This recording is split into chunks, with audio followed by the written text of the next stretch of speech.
Having looked at infrastructure relating to maritime trade, it's time now to turn to its inland counterparts and to Giulia Tacchini's research on railroads.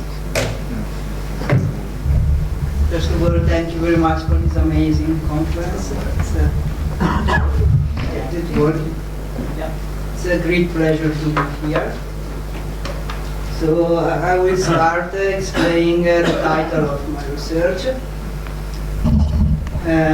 Nowadays, if you go to Izmir, you will see on the slope of the Kadifekale hill, at the midway between the castle on the top and the ancient port village that became the market area of Emerald. You will find the Agora, and in the Agora, now they are at the Archaeological Museum, but they founded the sculpture of the two main sources of Izmir growth, which is Demeter, the goddess of harvest and fertility of land, and Poseidon, the god of the sea. So my research is focusing on the geographical and structural connection between the seaport of Izmir and the Aegean valleys, namely the Buyuk Menderes and Menderes valleys. Focusing especially on the effects of the Levantine city growth on the slowly changing rhythm of regional and local histories. Rather so than concentrating exclusively on the port city itself, we will focus on the Aegean Valley and where the symbiotic coexistence of different civilizations left a visible mark on the regional landscape. We will thus investigate the relation between geography and long-term history, and with attempts to reveal a historical continuity in the relation between the Mediterranean port city of Izmir and the Aegean valleys. This relation took its main infrastructural form with the building of the railway connecting the city port of Izmir with the two Aegean valleys. And this research strongly believes in the direct contact with the object to study. So the present research is much more the result of an in situ investigation with field research more than archive and sources research.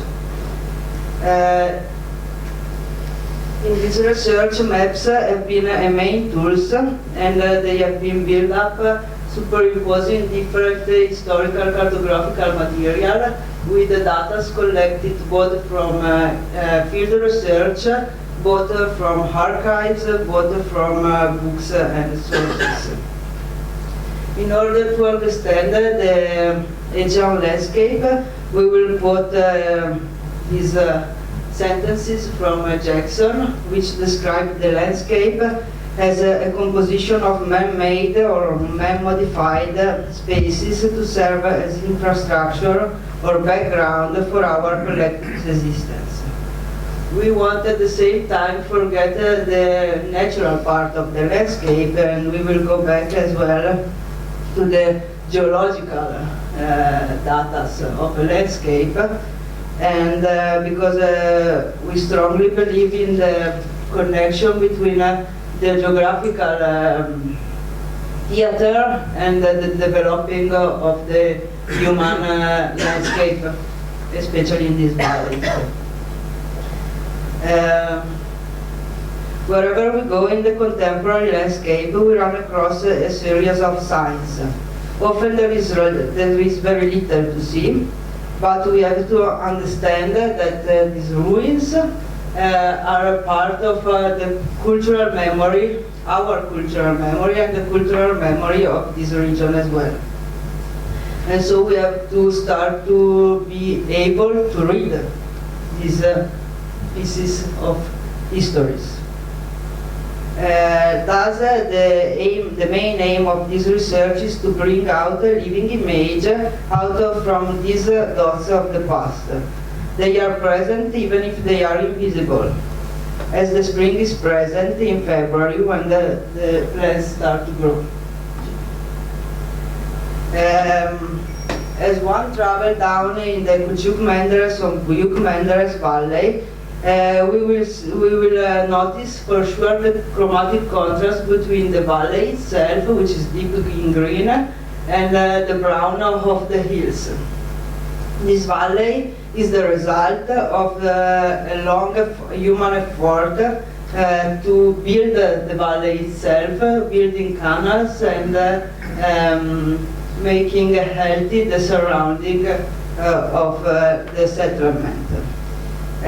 We can recognize three different parts of the valley.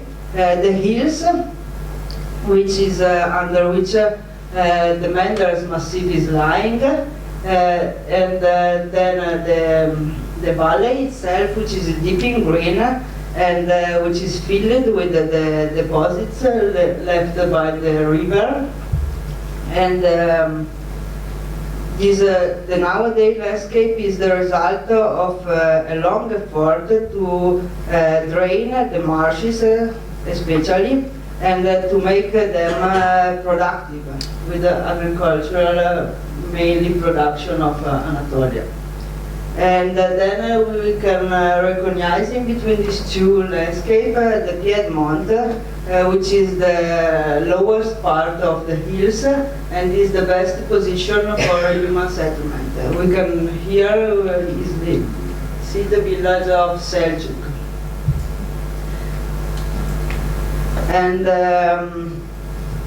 so this present landscape is mainly the result of a long dialogue between different civilizations which came here both from Mediterranean Sea, both from Inner Asia.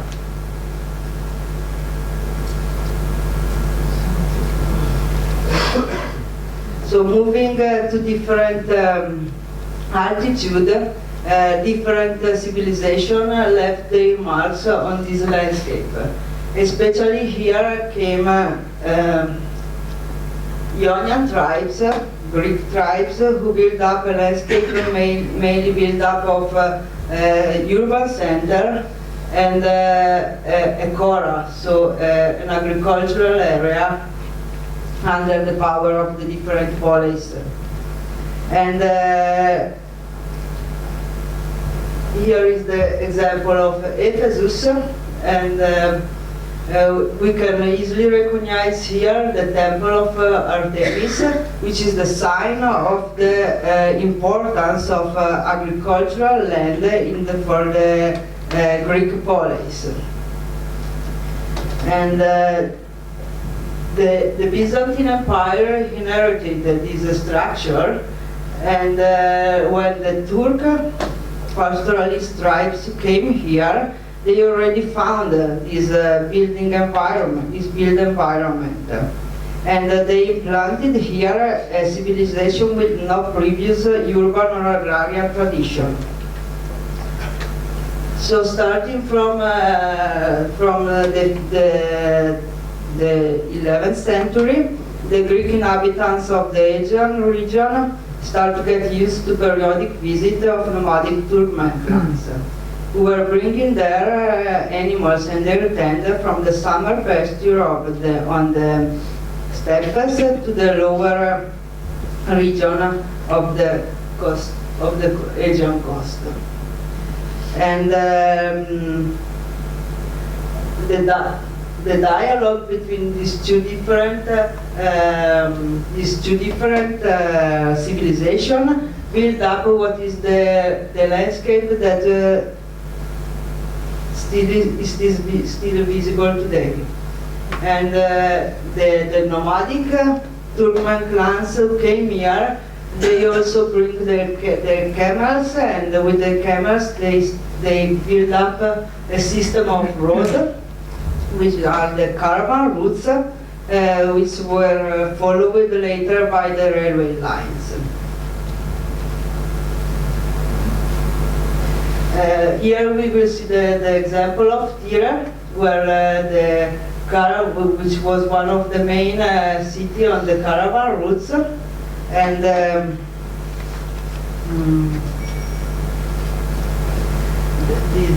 this system of road and cities with the Han and caravanserai was later inherited by the railway and the railway station. And Tyre also give us an example of how was deep inside the Aegean landscape the multi-ethnic presence. Because this is the part of Tyre, which is a village nearby Izmir, which was the Greek part of the village, and we will see it not just, more exactly, not so much in the urban landscape as it was destroyed during the Turkish-Greek war, but much more in the landscape surrounding Tyre, which is characterized from olives and wine plants. And so these are some examples. This, for example, is an ayasma. It's a sacred font with a Greek chapel behind it. And so under the influence of Izmir Izmir commercial growth, the agrarian production of the Aegean Valley started to be market-oriented. But there was no real revolution in the Aegean landscape until the arriving of the railway lines, as the land property was under the Timar system and so was linked with the Ottoman central power. The railway represented a key instrument in the changing, in the revolution of the landscape in the Aegean valleys. And when the railway, this one, and this one was built, a process of revolution started in the caravan routes. Instead of disappear, the caravan routes adapt itself to the new infrastructure and start to bring agrarian production from the secondary towns and villages, where the railway was not arriving, and they start to collect them and to bring them to the nearest station. So this was a revolutionary step in the creation of a regional market, which were not previously existing, as all the goods flow was limited to the main roads. So the railway, in some way, give space for a regional, a more deep regional market. Here we will see a commercial representing a caravan of camels going to the railway station.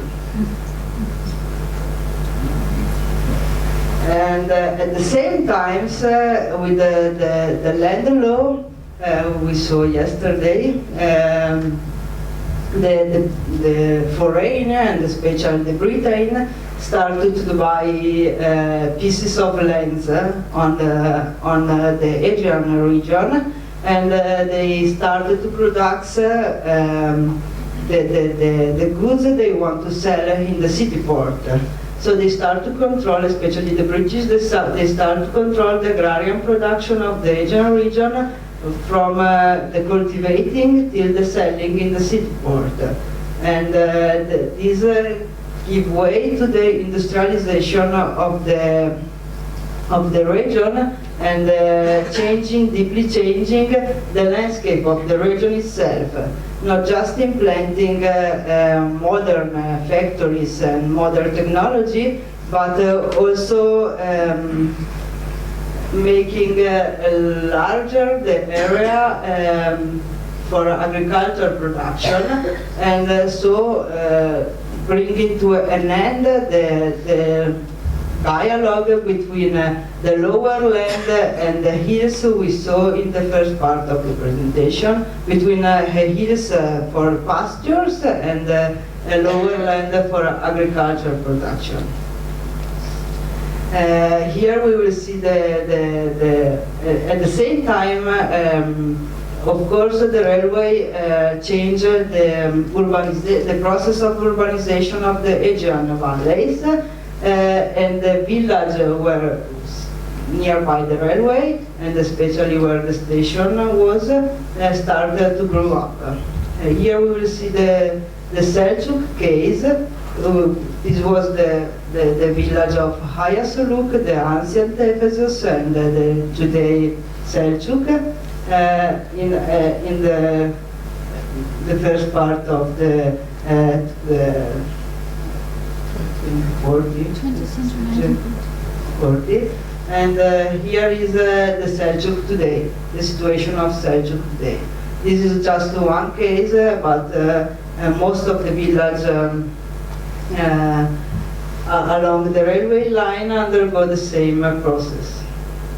Of course, with the arrival of the railway, another process was the archaeological excavation. And here again is the case of Ephesus, which nearby Seljuk. And as we can see from the example of Tira, the railway and the station influenced deeply also the rebuilding of the city after the Turkish war. And the same is valid for Izmir, as the station of Alsancak and Basmane deeply influences the city even after the rebuilding of the city. In Izmir as well, with Alsancak railway station, we have one of the first intermodal exchanging railway. And the revolution induced by the building of the railway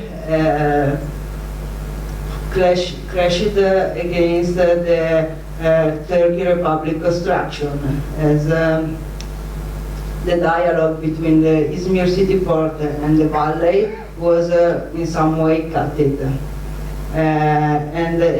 And as well, the deportation of the Greek population meant the loss of the millet, which was most deeply involved in the production of figs, raisin, and grapes, which were the main agricultural production commerce in the city port.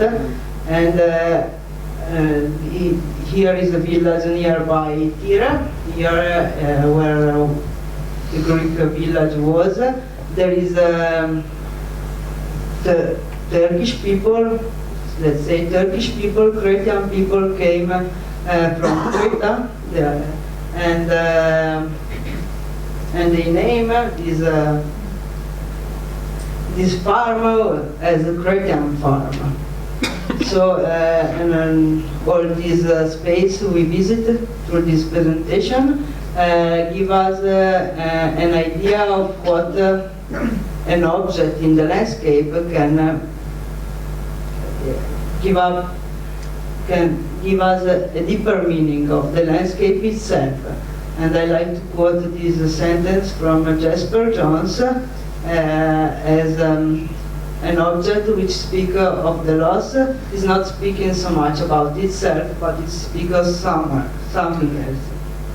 And I guess this is can be something about more general consideration about heterotopic spaces, which maybe can be a good suggestion for Levantine memories, as this kind of spaces, as Foucault quotes, they are space in the reality, but at the same time they have much more deep meaning inside them, and they can be kind of synthesizing a civilization in itself. Thank you very much.